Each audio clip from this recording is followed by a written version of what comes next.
O Cavaleiro da Estrela da Guia. Capítulo 6. Com os índios o dilema. Capítulo 7. O pó amarelo o segredo. Capítulo 8. Começa a vida nova, crueldade e castigo. Com os índios o dilema. Já era tarde da noite quando chegou um grupo de índios de outra tribo bem distante, mais para o interior. Vieram pedir ajuda, pois sua aldeia estava triste. Seu chefe estava muito ferido e o velho pajé estava muito doente. Não tinham como salvar o chefe e vinham buscar ajuda com seus amigos. O cacique juntou um grupo de guerreiros e o pajé de sua aldeia convidou o padre seu amigo para acompanhá-los até lá. O padre disse que não poderia, pois tinha que voltar ao arraial ao amanhecer, mas seu amigo poderia ir, se ele assim o desejasse. O pescador ficou preocupado, porque nada conhecia sobre aquelas pessoas, seus costumes, nada, e disse isto ao padre. Mas este o tranquilizou, assegurando-lhe que eles eram bons e, se gostassem dele, esta era uma maneira de ter muitos amigos por aquelas paragens.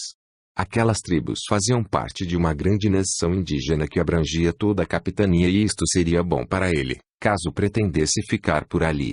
O pescador pensou um pouco e depois aceitou. Pegou seus pertences, que consistiam numa bolsa de couro com umas peças de roupa que ganhara do velho João do Mina, sua estrela e nada mais. Despediu-se do padre com um abraço afetuoso, sem saber que ali novamente o destino estava a conduzi-lo. Como mudaria sua vida? Caminharam por toda a noite e, ao amanhecer, já dava para avistar a aldeia no fundo de um vale. O lugar era muito bonito. Os índios ainda não tinham tido contato com os brancos. Só ouviam falar deles, sem nunca tê-los recebido. Ao chegarem à aldeia, foram rapidamente conduzidos para a oca do chefe da tribo. Era um homem forte, mas estava muito ferido. Fora atacado por uma onça e seu corpo tinha muitos cortes e mordidas muito profundas. O pajé visitante começou a fazer suas rezas, a encantá-las com seus cantos e a cuidar do corpo do cacique. Enquanto isto, o pescador foi ver o pajé que estava doente. Ao olhar para ele, sentiu um arrepio que percorreu-lhe o corpo. Já vira alguém assim, abatido, quase desfalecido, apenas a mente a mantê-lo vivo.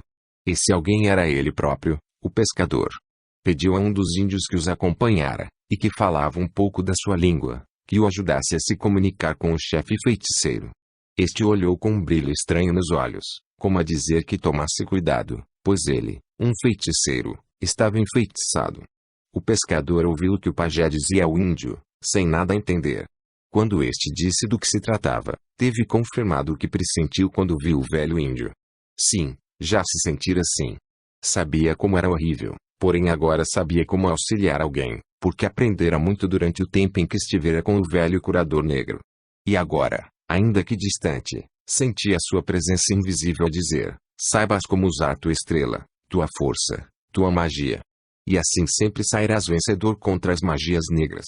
Orou ao céu e a sereia encantada, clamou pelo auxílio invisível do Senhor dos Mortos, a quem aprendera a amar, pelo seu poder e por estar sempre disposto a ajudar a quem quer que fosse.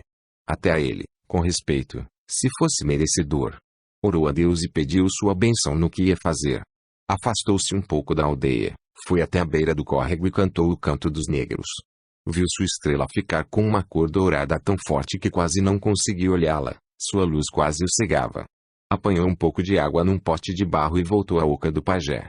Ao chegar, depositou por um instante a estrela sobre a água e orou ao Criador. A água ficou cintilante, como se raios dourados agora brotassem dela. Em seguida, deu um pouco da água ao pajé, que bebeu com sofreguidão, sentindo o poder do homem que estava à sua frente. Tinha certeza de que ele fora enviado por Tupã para salvá-lo. Ao seguir, o pescador molhou a sua cabeça com um pouco da água, e o resto espargiu por todo o seu corpo. O velho pajé estremecia, tinha convulsões violentas, contorcendo-se todo. O pescador tinha a sensação de que demônios horríveis estavam sendo destruídos com sua água benta, que o corpo daquele homem estava sendo purificado como um dia o seu fora, ainda que ele não tivesse visto como. Quando o velho se acalmou, caiu num desmaio, mas seu corpo respirava compassado. O pescador pegou sua estrela e a colocou primeiro sobre a cabeça do pajé, orando em silêncio por um longo tempo. Depois colocou-a sobre seu peito e começou a cantar o canto dos negros. Lentamente o velho abriu os olhos e parecia ser outro homem. Ficou a olhar para a estrela à sua frente, sobre o seu peito, com respeito. Sobre ele também via o seu brilho dourado, que o envolvia como uma veste sagrada. Quando o pescador parou o seu canto, olhou para o velho e deu um sorriso alegre. Seu rosto estava banhado de suor, mas de seus olhos corriam lágrimas em abundância, pois passara por uma forte experiência e saíra vencedor. Isto o deixou muito feliz. Pegou sua estrela e o velho começou a se levantar, um pouco cansado, mas estava bom novamente. O pescador deu-lhe um abraço demorado. Quando olhou para seu rosto, viu que também estava chorando. Falou umas palavras que não foram entendidas pelo pescador. O guerreiro que a tudo assistira traduziu. Ele disse, que Tupã guarde sempre a você, que ele é seu devedor para sempre, que não sabe como agradecer. O pescador disse que não tinha nada a agradecer, que tudo era a vontade de Deus e, portanto, só devia agradecer a Deus. O guerreiro falou ao pajé as palavras do pescador e este novamente o abraçou. O pescador pediu para deitar e descansar um pouco. Viajara o dia anterior e a noite toda, e o esforço o tinha deixado cansado, gostaria de dormir um pouco. O pajé ofereceu uma rede e ele se deitou como se fosse a melhor cama do mundo, tal o seu cansaço. O guerreiro se afastou com o pajé para lhe dar algum alimento. Já era tarde quando o pescador foi acordado pelo guerreiro amigo. Pedia-lhe para ir à oca do chefe. Estavam chamando de lá. Ao chegar, ficou pensando no que iriam dizer. Mas qual não foi sua surpresa ao ver o estado do chefe? Seus ferimentos estavam inflamados, ardia em febre e delirava. Pediram sua ajuda para salvá-lo. Ficou a indagar o que já tinham feito. Disseram que quando o encontraram na floresta já fazia tempo que tinha sido ferido, por isso suas ervas e raízes não faziam efeito. Somente ele poderia salvá-lo. Tinha salvo o pajé, então poderia salvá-lo também. O pescador ficou um instante a pensar no que fazer, tirou sua estrela e orou a Deus para que o guiasse, pois não sabia o que fazer. Viu o brilho crescer e isto, para ele, era um sinal do Criador. Saiu com o guerreiro pela mata a procurar umas ervas que conhecera com os negros, para curar ferimentos infeccionados. Não sabia se existiam por ali, mas foi procurá-las. Tinha a sensação de estar sendo guiado. Parou e se abaixou reverente ao orixá das matas e das ervas, como aprendera com o velho João do Mina, quando estiveres em dificuldade, ora aos orixás e eles te guiarão. E assim aconteceu. Logo achou as ervas de que precisava. Arrancou umas raízes que serviam para baixar a febre, e voltaram rapidamente à aldeia. Preparou as ervas e as raízes, auxiliado pelos outros pajés. O seguir, tirou o lenço do pescoço e, com água morna, limpou as feridas, aplicando sobre elas as ervas maceradas e cozidas em grande quantidade. Rasgou sua camisa em tiras, amarrando-as sobre as feridas. Depois, deu-lhe um pouco de raiz cozida para comer. Foi difícil fazê-lo engolir, pois o gosto era horrível. Feito isto, voltou a sua estrela e orou ao Criador por aquele homem.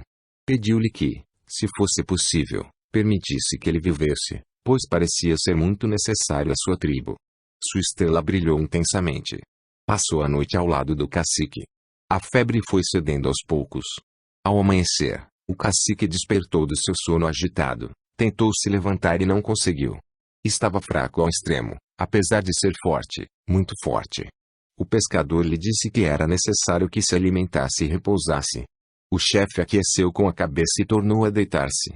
Outras vezes o pescador o tratou com as ervas dos negros. Após 4 dias a infecção cedeu e o chefe começou a se recuperar rapidamente. Durante esses dias, começou a aprender um pouco da língua daquele povo. Não era difícil para ele, que falava diversas línguas, aprender rapidamente. Em pouco tempo já conseguia se comunicar sem intérprete. Falou seu nome ao pajé.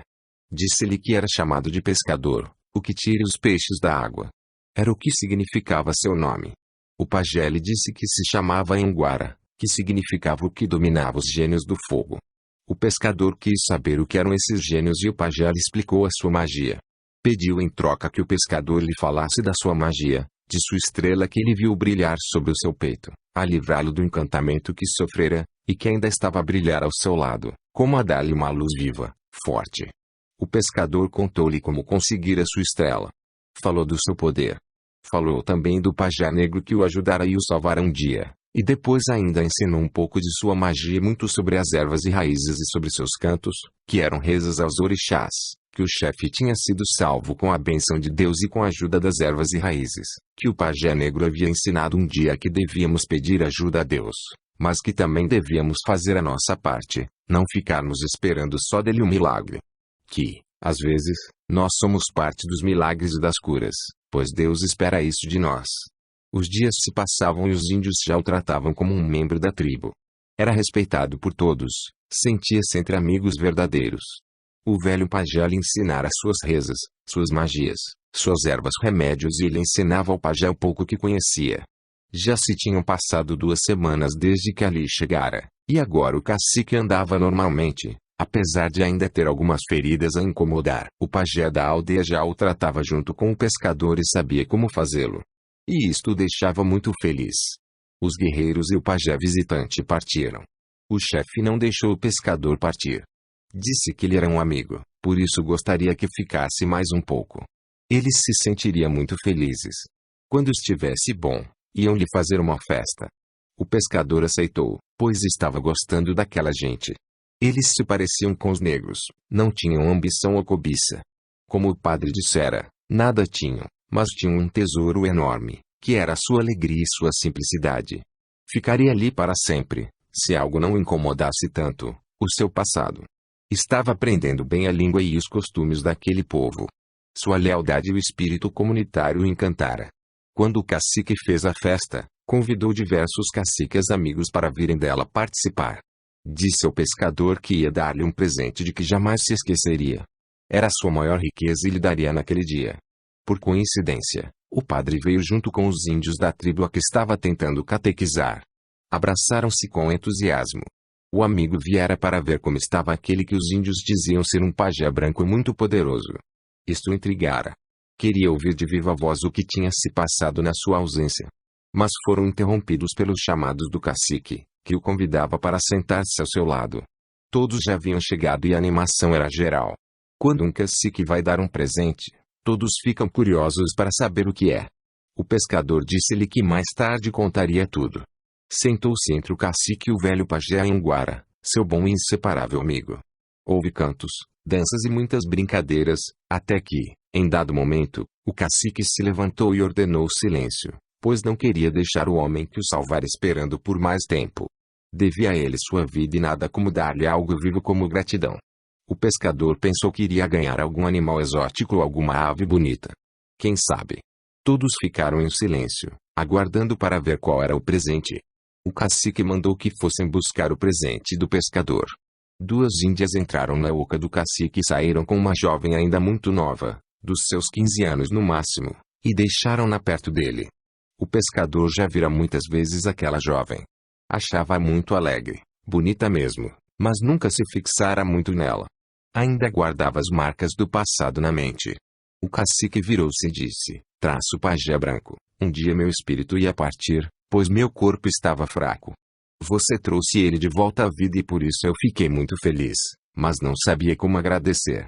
Pensei em muitas coisas e nenhuma delas me satisfez. Fiquei a pensar no que oferecer a alguém que nada pedia em troca de sua ajuda. Vi que é um homem solitário, que precisa de uma companhia a lhe tirar a solidão, dar-lhe companhia, alegria e ajudá-lo sempre nas suas caminhadas. Então pensei, por que não dar a vida a quem me devolveu a vida? Eis a minha filha, minha alegria e riqueza, meu orgulho como pai. Eis seu presente, pajé branco. Ela está muito contente. Espero que possa fazê-lo muito feliz na sua vida." O pescador empalideceu, sentiu a sua cabeça rodar, os sentidos escapavam-lhe. Sentiu que ia desmaiar. O velho pajé Anhanguara o abraçou, dando-lhe os parabéns. Ficara contente pelo presente que ele recebera. Ia ser muito feliz com ela, pois a conhecia bem, era como sua filha também. Todos gostavam muito de Raios de Lua. Este era seu nome indígena. O pescador nada dizia, enquanto todos na aldeia faziam grande festa à sua volta, dando muitos gritos, pulando e dançando. O cacique, que estava olhando para ele, vendo que nada dizia, que mudara de cor, o sangue fugira de seu rosto e tremia todo, perguntou-lhe se gostara do seu presente de gratidão. Ao não obter resposta, ficou bravo. Será que não havia gostado do presente que lhe dera? O padre, vendo o estado do pescador, falou ao cacique que talvez ele estivesse ficado muito feliz com o presente e que não conseguisse falar. Puxou o pescador pelo braço até se afastarem a um canto isolado. Traço, o que há com você, pescador? Perdeu a língua. Por que não responde? Lentamente ele foi recuperando o raciocínio. Ao se sentir melhor, disse ao padre. Traço, preciso fazer uma confissão, padre. Espere um momento, ou não sairemos com vida daqui. O padre conhecia o costume dos indígenas. Sabia que não se recusa um presente deles, principalmente de um cacique. Ainda mais que o presente é sua própria filha, seu orgulho, sua riqueza.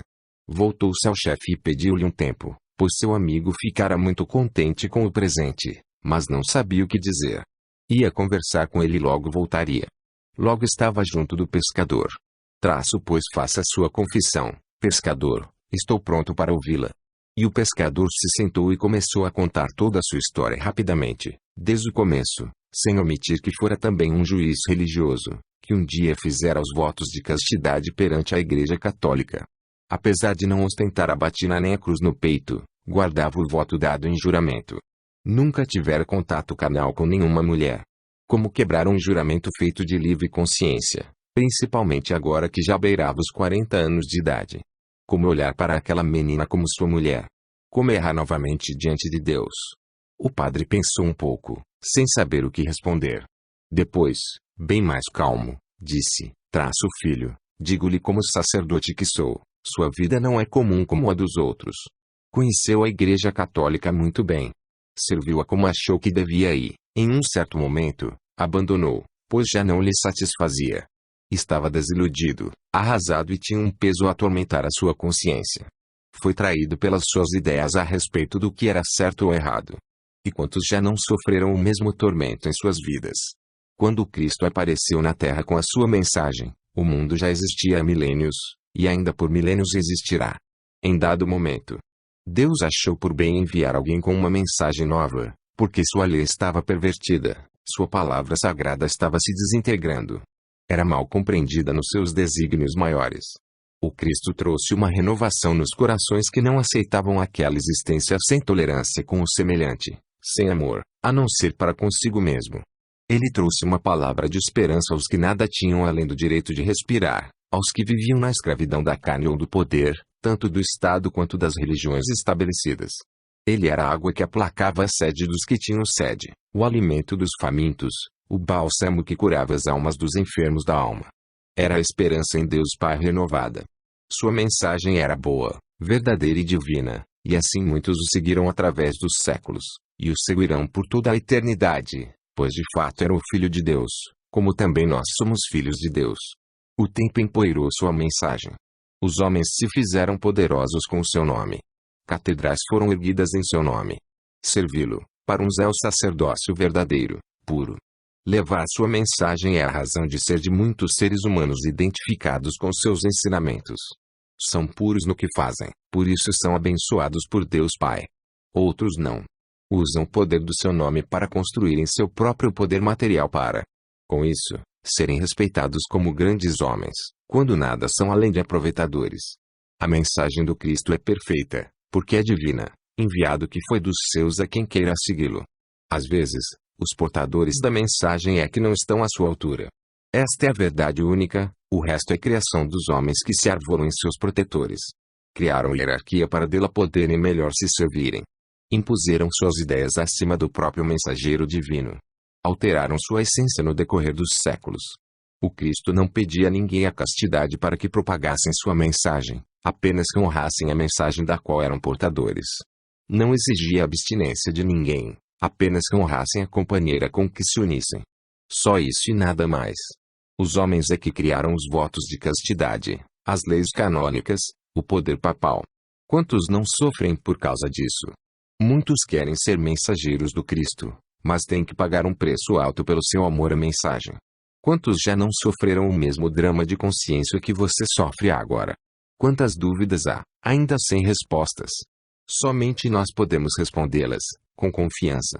Nossas vidas e destinos pertencem ao Pai Maior, ao doador da vida, Senhor da eternidade, que não vem até nós para respondê-las. Nós somos, às vezes, guiados por caminhos difíceis de serem trilhados. Conhecemos o caminho já percorrido, mas não o que teremos que percorrer. Retroceder não podemos. parar, também.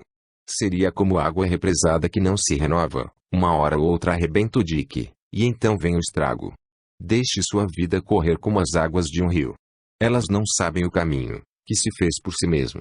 Não tente desviar o curso. A beleza de um rio está em suas curvas sinuosas, seus momentos de calma, suas quedas que criam lindas cachoeiras e agradam a tantos quantos nelas se banham, ou que simplesmente contemplam a água que desce rápido para, adiante, correr mansa novamente. Percorrem caminhos sinuosos, longos, mas sempre estão a levar vida em sua passagem. Não são inúteis, como a água parada que se torna fétida, pantanosa, um lodo mesmo. Não. Elas se renovam sempre e assim servem a muitos no seu leito natural. Um dia chegam aos oceanos e se juntam a muitas outras águas e no sal se purificam, para, mais tarde, voltarem a ser rios caudalosos novamente. Pense, pescador. Você tem domínio sobre seu destino? Conduz ou é conduzido? Caminha ou é encaminhado? É o cavaleiro ou o burro, que carrega um fardo muito pesado? O que é você, pescador? Pense e dê a resposta ao chefe que aguarda. Se quer se livrar do fardo pesado, esta é a hora, pois sua recusa será uma ofensa àquele que o honrou com sua filha, pensando em torná-lo feliz, como felizes são eles. Aceitá-la será a tentativa de mudar sua vida, dar-lhe rumo novo, ter alguém com quem dividir suas alegrias e tristezas, suas derrotas e vitórias. Alguém para dividir-se sem precisar se lamentar, apenas para crescer, pois somente cresce quem se divide. Esta é a lei de Deus, crescei e multiplicai-vos. Nada mais disse o padre. O pescador estava surpreso com suas palavras. Elas tinham a profundidade que só os sábios sabem dar à palavra. Eram ensinamentos para alguém como ele. O padre se inflamara ao falar. Saíam do mais profundo de sua alma, aquelas palavras. Sua vida estava precisando disso. Alguém que motivasse a lutar por algo além do seu passado. Levantou-se e foi até o chefe índio. Tomou as mãos de sua filha com delicadeza, um pouco trêmulo, e disse: Traço, eu aceito o presente. Um presente que talvez seja divino para mim.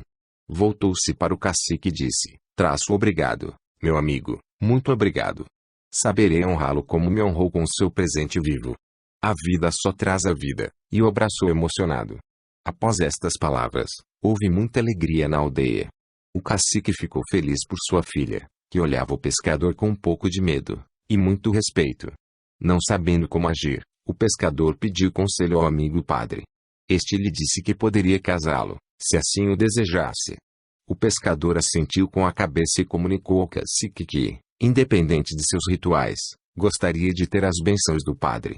O cacique consentiu, dizendo que assim ficava duplamente unido à sua filha, pela lei indígena e pela lei dos brancos. O pó amarelo, o segredo. Após as festas da união, o pescador sentou-se a um canto para meditar. E agora? Como agir? Bem, o tempo trará as soluções. Deixe a água correr para ver que rumo ela tomará. Os dias foram se passando. A amizade com o velho pajé virou uma ligação muito forte. Este começou a iniciar o pescador nas magias indígenas, como se fosse seu discípulo. A cada dia aprendia um pouco daquele homem, que, apesar de não ter nada escrito, tinha em sua mente um saber enorme a respeito da natureza, da espiritualidade, dos mistérios das matas, dos rios, da terra e principalmente dos mistérios do fogo, sua especialidade. Tocava o fogo sem nada sentir, como se fogo fosse também. E o iniciou nos mistérios do fogo. Em troca, ele ensinou o pajé sobre o cristianismo, falou dos negros do que conhecerá e a quem devia sua vida, passou o conhecimento que adquirira com eles sobre as ervas, os orixás, sua religião. Queria aprender a sobreviver naquelas selvas, pois não se sentia bem comendo na casa do pajé ou do cacique, como um parasita. Pediu para ir caçar com os índios. Partiram ao amanhecer, e só voltariam quando conseguissem boa caça. Caminharam por alguns lugares distantes, desconhecidos do caçador-aprendiz. Os índios eram bons caçadores, não erravam alvo ao atirar suas flechas, e ficavam a rir do novato, que não acertava em nada. Caçaram diversos animais pequenos, nada que os satisfizesse. Ao cair da noite, pararam para descansar à beira de um riacho, acenderam uma fogueira e assaram algumas aves. Os índios ficaram a contar casos das florestas até altas horas da noite. Eram muito supersticiosos, mas estavam tranquilos, porque o pajé branco estava com eles. Admiravam seu poder, e se sentiam seguros junto a ele. Ao amanhecer, partiram. Caminhavam pelo leito do riacho quando viram um bonito veado. Atiraram suas flechas. O animal correu um pouco e caiu à entrada de uma caverna. Todos foram para lá.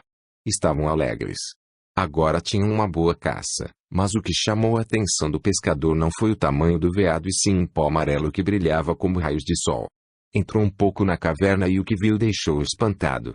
Aquilo era ouro, sim, ouro puro.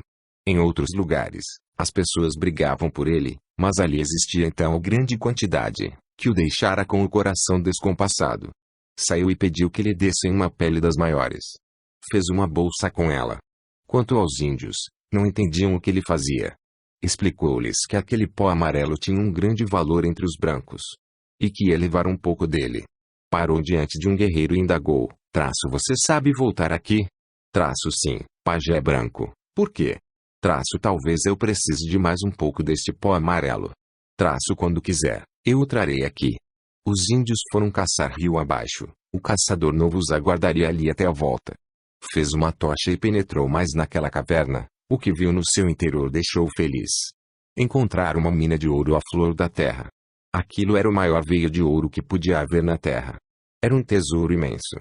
Dava para pegar com a mão, sem precisar lavar o ouro. Apanhou o suficiente para encher a bolsa improvisada. Calculou uns 20 quilos, mais ou menos. Aquilo era suficiente para os seus planos. Agora precisava agir com cautela, quando voltasse. Já era tarde, quando os índios voltaram. Traço, como vai, pajé branco? Apanhou muito pó amarelo? Traço, sim, apanhei o suficiente. Outro dia voltaremos aqui para pegar mais. Os índios haviam caçado mais um veado e um javali. Limparam ali mesmo, ataram em varas e partiram. Voltariam rápido para a aldeia, havia carne para todos.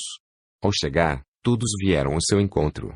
Faziam muita festa, a caçada tinha sido boa. Atribuíram a sorte ao pajé branco. Traço, só que ele caçou pó amarelo, em vez de animais, disse o chefe do grupo. Quiseram ver e o pescador mostrou. Traço, isto se chama ouro. Os brancos de Além-Mar dão muito valor a ele. Traço, e para que serve isto? Quis saber o chefe da tribo. Traço, eles fazem enfeites para suas esposas, moedas, enfim, muitas coisas são feitas com este pó amarelo. Traço, ora, nós sempre olhamos para ele como coisa brilhante, nada mais. Traço, chefe, amanhã vou partir bem cedo para encontrar o padre o mais breve possível. Ele me ajudará. Com este pó amarelo conseguirei o que as preces não têm conseguido. Traço, e o que é, pajé branco? Traço, pagar uma dívida, chefe. Pagar uma dívida a quem me ajudou um dia, quando eu também estava morrendo. Isto eu devo a um pajé negro muito bom. Faz tempo que não o vejo, mas não o esqueço nunca. Ele está sempre em minhas preces a Deus. Traço, então você vai embora, pajé branco? Traço, não, chefe, só por uns dias. Poderia emprestar 3 dos seus guerreiros para irem comigo? Assim chegarei mais rápido, já que eles conhecem bem o caminho. Traço, sim, eu mando 3 com você, mas não nos deixe, pois aqui todos gostam de você. Vai levar raios de lua com você? Traço, sim. Eu não gostaria de me separar dela por muitos dias. Sabe, chefe, no começo eu a olhava como uma simples menina. Com o passar do tempo, vi o seu lado de mulher, sua coragem, sua vontade de viver como mulher, e isto a fez mudar de aparência diante dos meus olhos. Hoje ela é minha mulher. Eu a amo e não a deixarei para trás nunca. Aonde eu for, ela vai. Será sempre assim. Traço, escute, pajé branco. Ela está grávida. Longa caminhada não é bom para ela. Deixa o quê? Você não vai prejudicar a ela e a criança que vem. Traço, está bem, chefe. Cuide dela para mim, como sua filha e como minha mulher. Traço, fique tranquilo. Quando voltar, ela estará aqui. Depois de comerem, o pescador foi junto com raios de lua ver o velho pajé Anhanguara. Traço, parece que está triste, pajé Anhanguara. Traço, sim, estou triste, porque vai partir. Traço, vou, mas volto. Este é o paraíso que eu procurava, mas tem um passado, e nele há coisas que eu preciso pagar, pajé. Traço, como assim, filho? Traço, sabe, pajé, que há 8 dias de viagem a pé a um lugar onde vivem homens negros. Homens que não têm liberdade como nós, que trabalham do amanhecer ao pôr do sol, em troca de nada, ou seja, apenas para continuarem vivendo. Traço nada e tudo, ao mesmo tempo. Nada, porque não fui eu que os escravizei, e tudo, porque Deus me deu uma forma para mudar suas vidas. Traço o que pretende, filho. Traço com o pó amarelo eu compro a liberdade deles. Pajé Anhanguara. Traço e acha que é certo comprar homem negro. Traço não acho certo, mas eu os vi chegarem à casa do pajé negro, chorando, alguns com o corpo marcado e, por vezes em chagas pelo castigo que os patrões brancos lhes aplicam quando não trabalham, ou quando estão doentes, cansados ou velhos. Isto dói no meu coração, pajé Anhanguara. Traço sim, filho, você tem coração bom. Faça o que manda sua cabeça, mas cuidado, pois eu presinto coisas ruins no contato com os brancos. Traço não se preocupe, eu conheço as suas fraquezas, sei como comprá-los também. Sim, isto não esqueci. Desde o dia em que vi o olhar do bispo ao ver o tesouro que o meu pai me deixou. Traço então, que os espíritos das matas o acompanhem, filho. Traço obrigado, meu irmão mais velho, muito obrigado. E se retirou para sua oca. Viu lágrimas nos olhos de raios de lua, abraçou-a e tranquilizou-a. Traço porque chora, raios de lua. Traço tenho medo que não volte mais. Traço voltarei. Até lá, você guarda a minha estrela, com o mesmo cuidado com que a tenho guardado estes anos todos, desde que a ganhei. Ela é parte de mim. Enquanto você estiver só, eu estarei junto a você, na estrela. Traço eu tomarei conta dela como tomo conta de você, mas não é a mesma coisa. Traço sim, eu sei. Também vou sentir sua falta nas noites em que estiver na minha rede. Isto fará com que eu volte mais rápido. Eu a amo muito, raios de lua, não se esqueça disto na minha ausência. Traço como posso esquecer aquilo que também sinto. E o abraçou forte, como se fosse perdê-lo. Ao amanhecer, o caçador dividiu em 4 bolsas de couro, o ouro que trazia. Cada um levaria um pouco, assim andaria mais rápido. Viajaram por 3 dias, até atingirem o arraial onde morava o padre. Antes de entrar no arraial, o pescador escondeu o ouro em algum lugar e avisou aos guerreiros que não falassem sobre o pó amarelo a ninguém. Entraram no arraial e logo chegaram na pequena igreja, onde o padre os recebeu com alegria. Traço que o traz aqui. Pescador? Traço bom, primeiro gostaria de comer um pouco, meu amigo. Eu e meus amigos índios estamos cansados e famintos. Traço vão lá no fundo se lavar, enquanto eu preparo uma boa refeição para vocês. Ao voltarem para a cozinha, o padre estava atarefado cozinhando uma comida cheirosa, que há muito tempo o pescador não comia. Traço o que tem para me dizer, pescador? Perguntou o padre. Traço Padre José, o senhor é um homem dedicado ao seu rebanho, não? Traço sim, vivo por isto, eu gosto do que faço. Há quanto tempo o senhor vive aqui? Traço há mais ou menos 15 anos, pescador, por quê? Traço padre, explique-me. Como alguém pode ter um engenho nesta capitania? Traço ora, quem manda aqui é o governador-geral, por quê? Traço ele é quem dá permissão para fazer engenhos, negociar terras e tudo mais? Sim, é ele. Quase todos os engenhos são dele. É um homem muito ambicioso, por isso é que tem tantos escravos negros por aqui. Quase tudo é dele, Padre José. Eu conseguiria comprar dele 2 engenhos que existem ao sul daqui. Traço sim. Se tivesse dinheiro o bastante, ele os venderia. Mas com o que pretende comprar? Acaso você tem algum tesouro oculto e que ninguém saiba? Padre, jura guardar um segredo. Seu segredo? E por que jurar, meu filho? Sim, é meu segredo, e é preciso jurar. Somente assim eu saberei que guardará segredo, pois não pode ser revelado. Traço eu já o conheço bem, Simas. Sim, eu juro. Agora conte o segredo. Traço Padre José, o senhor vive em um lugar distante de sua terra natal, só pensa na sua catequização. Eu o ajudarei muito, se o senhor me ajudar agora. Eu descobri uma mina de ouro. Quero usar este ouro para pagar um pouco do que devo a Deus e nada mais. Se eu conseguir o que quero, eu o ajudarei também. Traço está querendo me comprar, amigo Simas. Não, Padre José. Apenas que, se eu conseguir o que pretendo, o senhor poderá trazer um pouco de progresso para este lugar, um colégio, mais padres para ajudá-lo. Enfim, trazer um pouco de paz para estas bandas. Traço está bem, pescador, coma agora e descanse. Amanhã partiremos para a capital e vamos tentar falar com o governador-geral. Após a refeição conversaram muito, fizeram planos. Ficou acertado que o pescador seria apresentado como José Macedo, um português nascido na fronteira com Espanha, para justificar um pouco do seu sotaque, e que há alguns anos se enveredara pelas florestas à procura de ouro e finalmente encontrara. O local é distante demais e quase inatingível, se não a pé, através da floresta, muitos dias após os últimos arraiais. Precisavam ocupar o lugar. Após 2 dias a cavalo em trote rápido, chegaram ao vilarejo que era a capital da capitania. O padre, que já conhecia o governador-geral pessoalmente, procurou em sua residência e marcou uma audiência para seu amigo José Macedo. Ficou acertado que no outro dia pela manhã ele o receberia. Foram a uma estalagem guardar seus cavalos. Os índios, que nunca tinham andado a cavalo, estavam todos esgotados, com as costas doloridas e as pernas duras. Pediram para ficar ali mesmo. Os 2 amigos saíram e foram procurar uma pensão para se lavarem e comerem. Trariam alguma coisa aos índios mais tarde. No outro dia, cedo, foram à casa do governador-geral. O padre apresentou o seu amigo José Macedo, de onde viera, como estava vivendo nos sertões e tudo mais. Pediu licença dizendo que, enquanto eles conversavam, ele iria visitar uns amigos na cidadezinha. O pescador percebeu que era para não atrapalhar seus planos. Traço bem, senhor José Macedo, o que o traz até aqui para falar comigo? Traço senhor governador, eu tenho, por muitos anos, andado por estas florestas à procura de fortuna. Foi difícil, mas consegui um pouco. Gostaria de saber como é possível investir em sua capitania um pouco da minha fortuna. Traço em que consiste a sua fortuna, senhor José Macedo. Traço em um pouco de ouro, meu senhor. Traço e onde o senhor pretende investir? Traço senhor governador. Estive perguntando quem é o dono dos 2 engenhos ao sul dos 3 montes. Disseram-me que são seus, como tudo mais também. Traço ora, mas para montar um engenho é preciso muito gasto, senhor Macedo. Não custa pouco, teria o senhor ouro suficiente para comprá-los?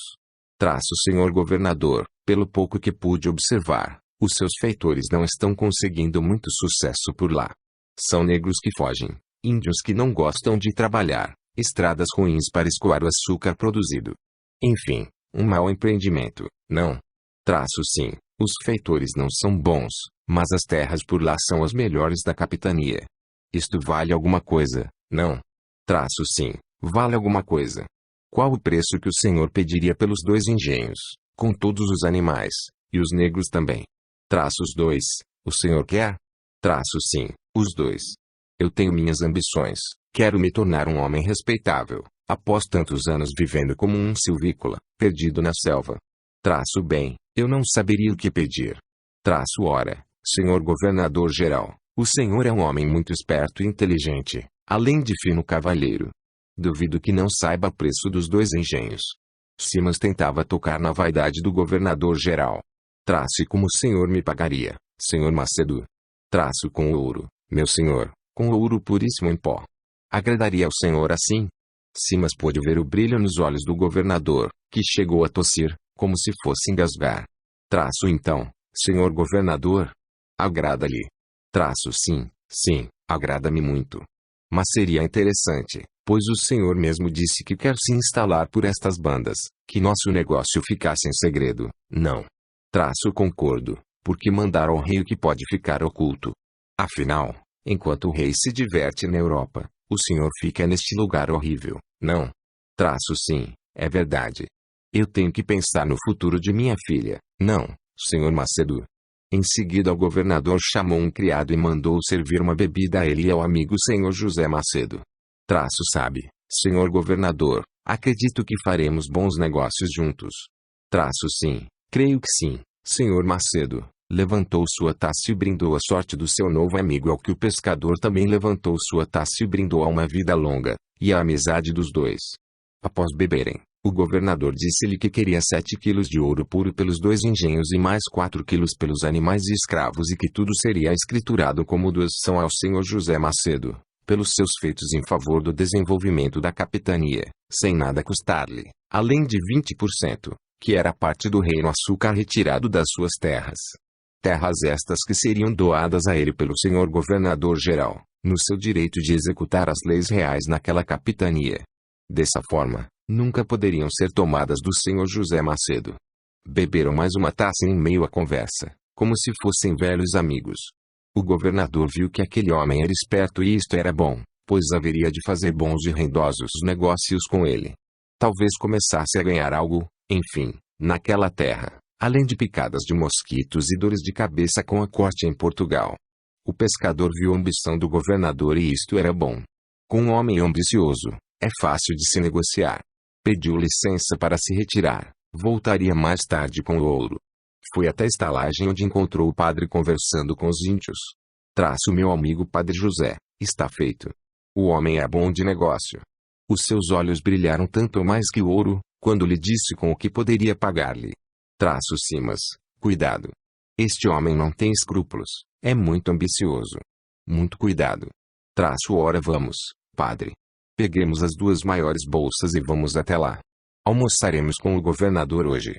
Partiram e, ao chegarem na residência, foram recebidos calorosamente pelo governador, que os tratou como nobres, o que eles não eram até o dia anterior. Quando o governador viu o ouro, ficou pálido. Aquilo era tudo o que queria quando viera para esta terra. Fortuna para um dia voltar a Portugal e viver como um príncipe. Ouro, muito ouro. Ao pesarem, deu 13 quilos. O pescador disse que ia precisar de muitas coisas para os engenhos, que estavam um pouco abandonados, e os 2 quilos ele queria em bois, cavalos, roupas, alimentos, sementes, ferramentas e muitas coisas mais, inclusive carroções para transportar tudo. O governador disse: Traço, pegue tudo o que precisar, meu senhor. O depósito do porto está aberto ao senhor para o que precisar. Ele está abarrotado de mercadorias que nos vêm de Portugal. Traço, senhor governador, tenho certeza que faremos muitos negócios. Traço, sim, senhor Macedo, faremos com certeza. Mas diga-me onde é sua mina de ouro. Traço, eu não tenho uma mina de ouro. Tenho, há 20 dias, sendo 8 a cavalo e 12 a pé pelas matas, algumas tribos que o apanharam para mim, pois são meus amigos há anos. Traço, então o senhor não garimpa. Traço, não preciso, ensinei-os. Eles o fazem por mim. Prometi comprar-lhes suas peles em troca de produtos dos brancos, mas antes eu precisava de ouro para comprar os seus presentes. Isto foi bastante para me ajudarem no garimpo. Traço, de certa forma os tem em seu poder, não, senhor Macedo? Traço, sim, meu governador, sim. E por isto vamos fazer ainda bons negócios. Só espero tomar posse dos engenhos para que me tragam ouro e peles, as quais, junto com o açúcar, espero que o senhor me ajude a mandar para a metrópole. Traço, como não? Ajudarei, sim. Seu açúcar será sempre o primeiro a ser embarcado. Traço, então está certo. O senhor já tem o documento. O governador tocou um sino e entrou o escrivão real com um pergaminho no qual cedia os direitos ao senhor José Macedo, pela livre vontade do governador-geral, para que ele fizesse progredir aquela região. O pescador pediu-lhe também um documento no qual dizia que todos os negros que haviam fugido e que ele conseguisse recapturar no meio da floresta seriam seus. O documento foi feito. O governador mandou chamar o chefe da intendência e deu-lhe ordens para que tudo de que o senhor Macedo precisasse poderia pegar, que nada lhe fosse negado, e que providenciasse uma guarda para acompanhá-lo até os engenhos, pois ele era um velho amigo de Portugal. Despediram-se com um abraço. O governador desejou-lhe sorte em suas novas propriedades, dizendo que, quando voltasse à capital, seria seu hóspede com muita honra. E o pescador prometeu trazer um lindo presente à sua esposa e filha. Começa a vida nova, crueldade e castigo.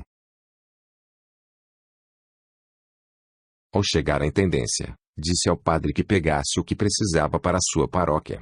O padre não se fez de rogado e encheu 2 carroções com o que precisava. O pescador pegou de tudo um pouco, principalmente roupas, alimentos, ferramentas, muitas sementes, pólvora, alguns mosquetões, papel e panelas, muitas coisas, enfim. Havia ali muitas mercadorias que a metrópole mandava para a capitania ser desenvolvida, e o governador guardava quase tudo para si. Levou também alguns caldeirões para fundição e bateias para garimpar ouro. Ao sair, chamou o intendente e, escondido, deu-lhe meio quilo de ouro e disse-lhe que, quando voltasse, daria outro tanto se, dentro de 2 meses, lhe mandasse mais umas 4 carroças com roupas, alimentos e algumas botas. O intendente, que não era tolo, disse que ficasse tranquilo, receberia tudo certinho, no prazo combinado. Partiram 21 carroções para os engenhos, com escolta a protegê-los. Ao chegarem no engenho principal, o pescador mandou que descarregassem tudo e que as facas que tinha trazido fossem colocadas no cercado, junto com os outros animais. Sim, havia comprado 18 vacas também, pois isto lhe interessava. Comprou, dos carreteiros, 6 carroções com as parelhas completas de bois. Pagou-os bem por eles. Saiu a cavalo e disse aos feitores que agora eram seus empregados, que fossem até o outro engenho e trouxessem os outros escravos e empregados. Queria todos lá, todos mesmo. Partiu em galope e foi atrás do velho João de Mina, levando mais 2 cavalos. 2 horas depois chegou perto do casebre do negro. Este estava sentado num banco recostado à parede, calmo, como se estivesse a esperá-lo. O pescador desceu do cavalo e correu em sua direção, sorrindo e chorando ao mesmo tempo. Traço que Deus te abençoe, meu filho. Pensei que me enganara a teu respeito, mas vejo que minha confiança não foi em vão. Muito me alegra ver-te novamente. Esperava por ti ontem. O que houve? Traço choveu muito e isto atrasou um pouco os carroções. Mas, como me esperava ontem, se eu nem sabia quando chegaria no engenho. Traço eu sabia, só isto, está bem? Traço sim, meu amigo, para mim tudo o que disser está bom. Tenho tanto a dizer-lhe, que não sei como começar. Traço pois então senta-te e começa. Ruth, traga algo para o pescador, gritou o velho. Ao sair do casebre, Ruth era sua alegria. Abraçou o pescador e o beijou no rosto com lágrimas nos olhos. Não conseguia falar nada. Traço, ó minha amiga, como fico feliz em vê-la bem, e apertou-a contra o peito, ao que ela deu um forte gemido. Traço, o que foi? Machuquei você, Ruth? Traço, não, pescador. Quem me machucou foi o feitor com o seu chicote, e mostrou-lhe as costas, levantando sua blusa.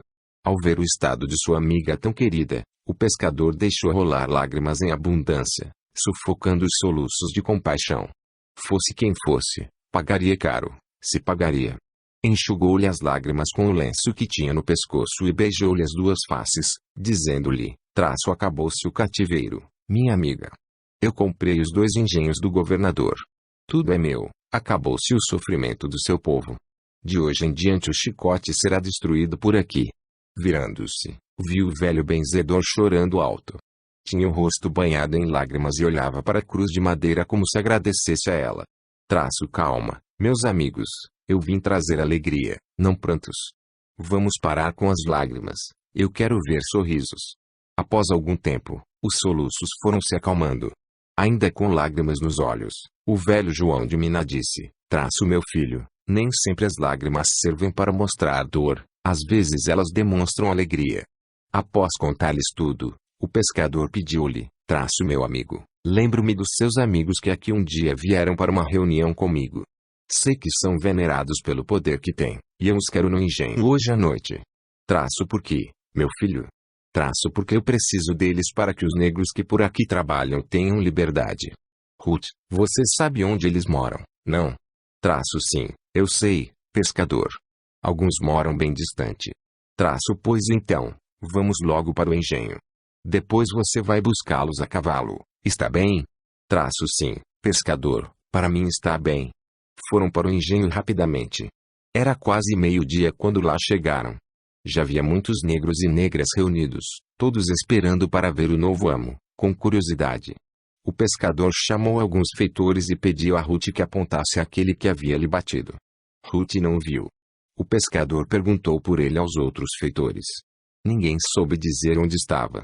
O velho negro que se chamava João, que o pescador já conhecia, chamou-o a um canto e disse-lhe que ele já se encontrava no inferno, ajustando as suas contas, porque fizeram um feitiço para matá-lo e tinha certeza de que ele já estava morto. Traço, conte-me tudo depois, agora preciso dar umas ordens. Mas o que houve com sua perna, meu amigo? Traço, depois eu te conto, é uma longa história e estás muito ocupado. Faz o que tens a fazer. Chamou os feitores e disse-lhes que Ruth diria onde encontrar alguns amigos seus. Que fossem até eles e dissessem que o velho João de Mina queria vê-los esta noite no engenho de cima. Mandou que as cozinheiras fossem à despensa e pegassem alimento suficiente para alimentar bem a todos no almoço. E à tarde, quando chegassem os outros, fizessem bastante comida. Queria que todos fossem bem alimentados. Até a tarde, ficou a distribuir ordens. Arrumem estas roupas aqui, aqueles bois lá, vacas no outro pasto, cavalos acolá, Guardem bem estas ferramentas. Ao entardecer começaram a chegar os negros do outro engenho. Vinham assustados, com medo. Ao verem que o velho João de Minas sorria sentado ao lado do novo amo, ficaram mais calmos. Logo que chegavam, era-lhes servida comida à vontade, em tal quantidade, que desde a África não se via tanto. Eram 8 horas da noite quando chegaram os últimos velhos, com Ruth e os feitores. A vida deles iria mudar, era o que diziam. O pescador chamou os feitores e deu-lhes algum dinheiro. Tinha muito, pois vendera o resto do ouro a um comerciante judeu que havia na capital. Não recebera tudo, porque o comerciante não tinha tanto dinheiro, mas prometeu pagar-lhe o resto em mercadorias, uma parte, e outra parte em moedas, assim que vendesse o ouro. Mandou que fossem com escolta e os carroções, que já estavam de partida. Ordenou-lhes que levassem os carroções e na volta trouxessem as mercadorias que o comerciante lhe devia, e mais alguns animais que havia comprado do engenho da lagoa. Podiam ficar alguns dias na capital, mas que voltassem. Logo depois haveria muito o que fazer. Quando todos já haviam partido, ficando só os negros, convidou os velhos amigos de João de Minas para conversar. Explicou que comprara os engenhos para acabar com o sofrimento deles. Agora não andaria mais seminus, nem mal alimentados, nem apanharia mais para trabalhar. Precisava que eles trabalhassem, mas contentes. Não poderia mandá-los de volta à sua terra natal, mas poderia tornar aquelas terras, que agora eram suas, um lugar em que vivessem felizes. Traço o que os senhores acham, meus amigos. Pensaram um pouco, sem saberem o que responder. Era algo que almejavam há tempos, e agora não sabiam como agir. Por fim, falou o velho João do Mina, traço filho, não penses que se voltássemos para a África seríamos felizes novamente. Lá já não temos os nossos lares. Sabias que quando capturam os negros para escravidão, queimam suas aldeias? Prendem-nos e os vendem para o mercador branco. Então, que adiantaria voltar? Já não chega de sofrimentos. Melhor viver em paz aqui mesmo, se isto nos for possível. Traço espero que sim, meus amigos, por isto estou aqui. Então o que quer de nós, pescador?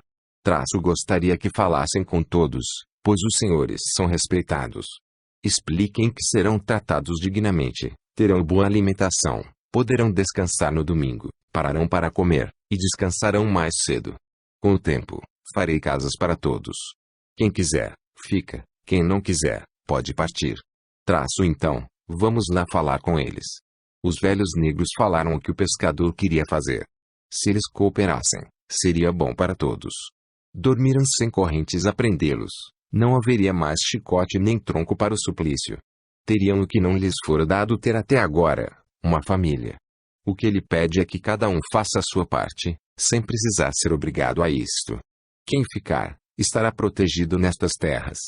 Quem não quiser ficar, pode ir para as florestas e começar sozinho.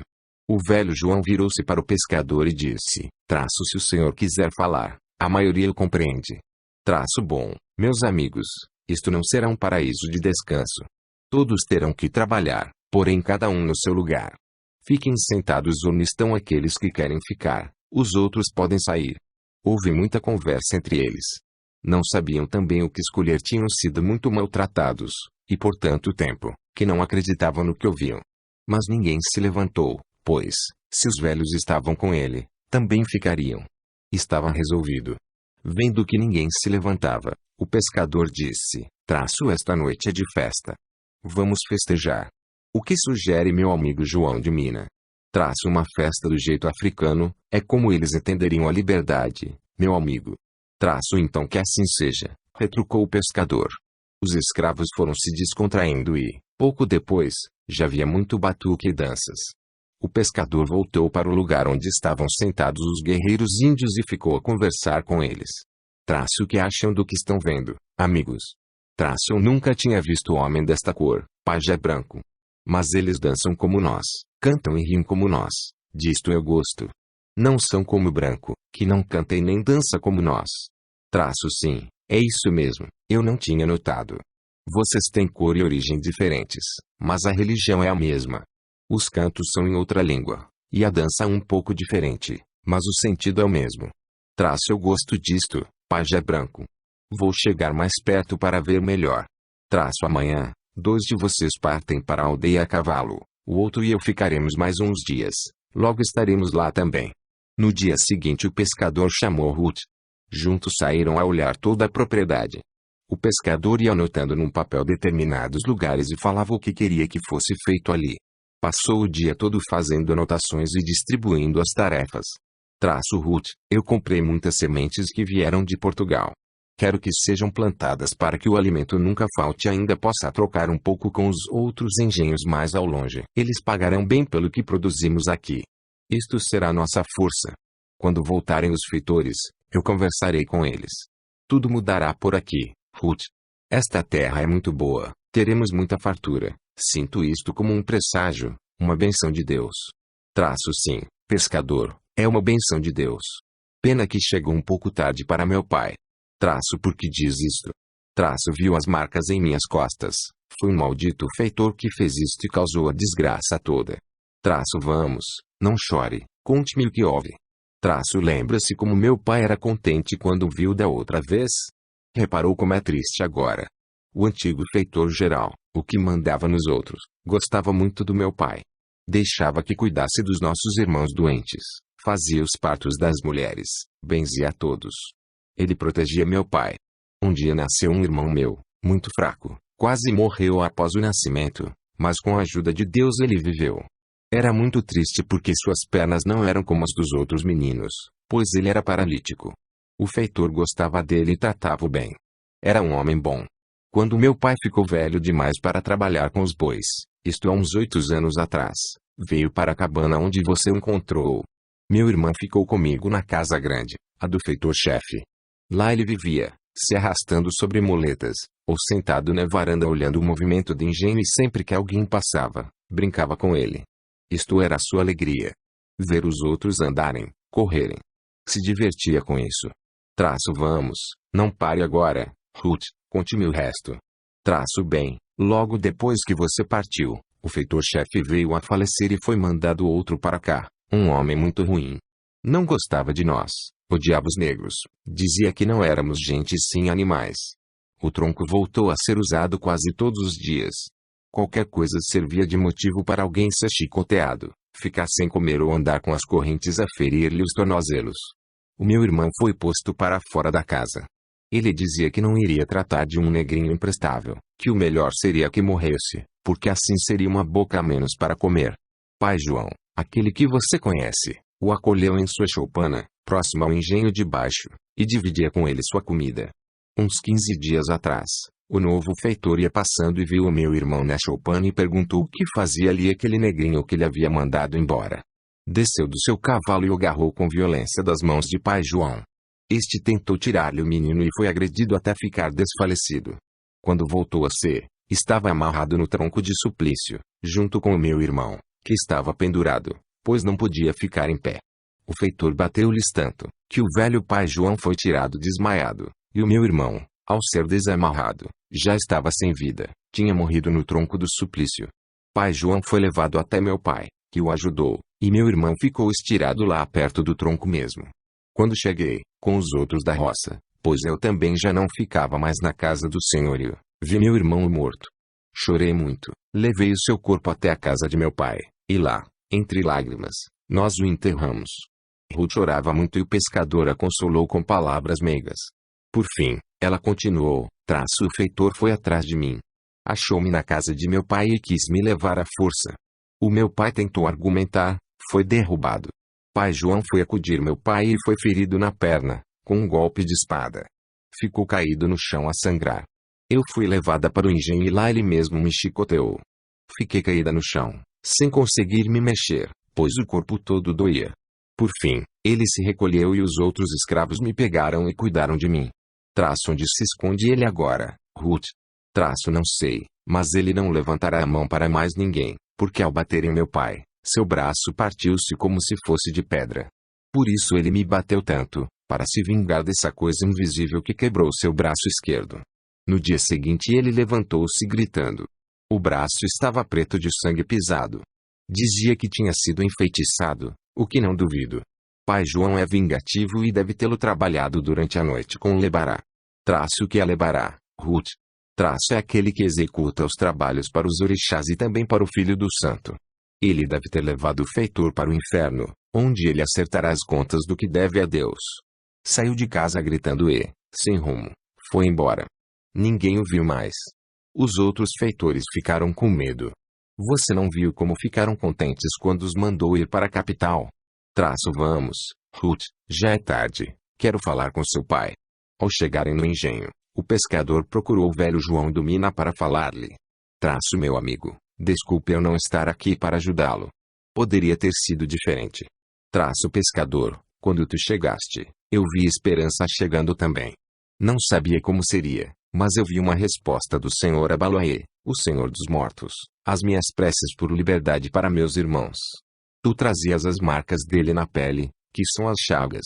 Pensei comigo mesmo, eis o nosso Salvador. Depois que partiste, fiquei esperando tua volta. Orava aos orixás todos os dias para que facilitassem a tua vitória, pois seria a nossa vitória.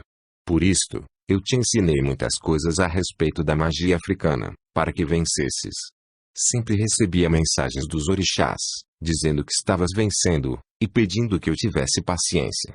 A liberdade viria para todos. Parou de falar um pouco, respirou fundo, depois continuou. Nos últimos tempos, já estava aflito, pois demorava a resposta às nossas preces, e o novo feitor era muito cruel. Odiava todos. Talvez até a si mesmo. Foi quando a tragédia se abateu sobre mim. Acho que Ruth já te contou tudo, não? Sim, ela já me contou, sinto não ter chegado antes. Não é tua culpa, meu filho. É o destino de cada um que deve ser cumprido até a última lágrima. Não importa o preço, tem que ser cumprido. Lembra-se que um dia me falou para não olhar para trás, meu amigo? Que, à frente, poderia encontrar alegria e paz. Pois eu peço agora, não olhe para trás, ajude-me a trazer um pouco de alegria e paz a estes que aqui estão. Precisam mais de você do que de mim. Eu tenho a terra, mas você é o seu líder. Juntos, nós lhes daremos ao menos a paz. Parece que tudo tem um preço a ser pago com lágrimas, mágoas e muita dor. Isto eu conheço bem, meu amigo. Vamos até o túmulo de seu filho, gostaria de orar por sua alma. Partiram para lá, e no caminho o pescador foi falando sobre tudo o que aconteceu desde que partiu. Que tinha muitos amigos entre os índios. Contou, também, como foi que encontrou o ouro. Era uma fonte enorme de riqueza e poder. Tanto, que havia usado uma parte ínfima dele para conseguir o que tanto queria, que era ajudá-los. Pena que chegara tarde. A tristeza havia voltado. Ao chegarem no velho casebre, o velho o conduziu até uma árvore que havia no bosque. Lá estava o túmulo do seu filho. Eis aí, pescador, onde nenhum poder valeu, nenhuma magia funcionou e nem minha prece foi ouvida por Deus. Eis onde um homem falha com tudo o que ele sabe, ou pode. Eis onde o homem é reduzido à sua verdadeira dimensão, onde ele clama e não é ouvido, onde chora e ninguém ouve o seu lamento. Eis onde ele tem seus sonhos, suas ilusões, seu orgulho e soberba dobrados pelo Criador. Na própria criação de Deus os homens são reduzidos ao seu verdadeiro tamanho, nem maior e nem menor. Por que diz isto tudo, meu amigo, se ele sofreu tanto em tão pouco tempo? Porque eu era um homem a quem todos buscavam socorro para seus problemas, e a todos eu ajudava com meu poder curador. Mas para meu filho nada pude fazer, nem para curá-lo, nem para cuidar dele. Na hora em que mais precisou de mim, eu estava longe. Como posso ir adiante, se tudo está contra mim? Como pode pedir que eu continue, se minha alma já cansada pede descanso?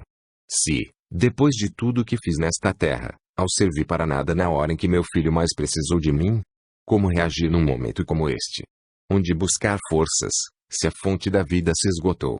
Nisto ouviram gemidos horríveis vindos do bosque. Foram até o lugar de onde partiam os gemidos. O que viram deixou-os assustados. Meu Deus, gritou o pescador. Zambi, meu criador, gritou o velho João de Mina. Caído estava o feitor-chefe, com diversas cobras enroladas em seu corpo, todas a picá-lo. Não tocavam apenas em seu rosto. Do pescoço para baixo estava todo mordido. O que é isto, meu pai? Por que elas só picam do pescoço para baixo, e por que ele não morre? Qualquer um teria morrido com apenas uma picada de qualquer dessas cobras, são todas venenosas. Isto é magia negra, meu filho. Isto é obra de João. Na sua dor e humilhação, ele caiu. Também se vingou, não ouviu minhas palavras. Fez o que o ódio, que tomou conta de sua alma, pedia. As cobras não se afastavam do homem por nada. Estavam como que atadas a ele, que era preso delas, mas não conseguia morrer. Este homem, ao ter sua alma arrancada do corpo, se transformará em cobra também. E como tal rastejará por toda a eternidade, até que Zambi lhe dê uma oportunidade de se redimir dos seus pecados. Façamos então com que estas cobras se afastem dele, para que possa morrer em paz, ao menos, retrucou o pescador. O que podemos fazer? A reação foi causada pelas suas ações. Se fossem boas, não estaria assim. O homem gemia, mas não morria. Sentia cada picada como se fossem as chicotadas que dera nos escravos. Cada mordida parecia a cobrança de uma vida que tirara, de uma dor que fizera alguém sofrer. O pescador ajoelhou-se e começou a orar. Deus Pai, que se compadece de todos, olhai por vosso filho que caiu um dia no pecado, e nele permaneceu. Olhai por ele, que clama pela morte, meu Pai. O velho olhou para o pescador e viu que dele saíam raios de luz em direção ao moribundo. Eram raios cristalinos, aos milhares. O pescador foi se aproximando do homem caído no chão. Filho, cuidado com as cobras, elas estão enraivecidas e enfeitiçadas, podem picar-te também. Não, meu amigo. Venha comigo, pois a força divina me guia, e contra ele nada tem poder. Foi se aproximando lentamente e orando. A luz que saía de seus olhos era dourada. Primeiro olhou para o homem caído, que pediu-lhe, ajude-me, pelo amor de Deus. Eu me arrependo dos meus erros, que Deus me perdoe. Deus ouve teus pedidos, homem, e responde a eles agora. O velho ficou um pouco atrás, um pouco temeroso. O pescador olhou para uma enorme cascavel e ordenou-lhe, venha aos meus pés, te enroles e fica quieta. A cobra saiu de cima do homem e, chocalhando os guizos, veio até perto dele. Bem devagar, enrolou-se toda, como se fosse dar um bote. O pescador olhou para o alto e clamou, meu Deus, o primeiro demônio me atendeu, que os outros venham também calmamente, se enrolem e fiquem quietos.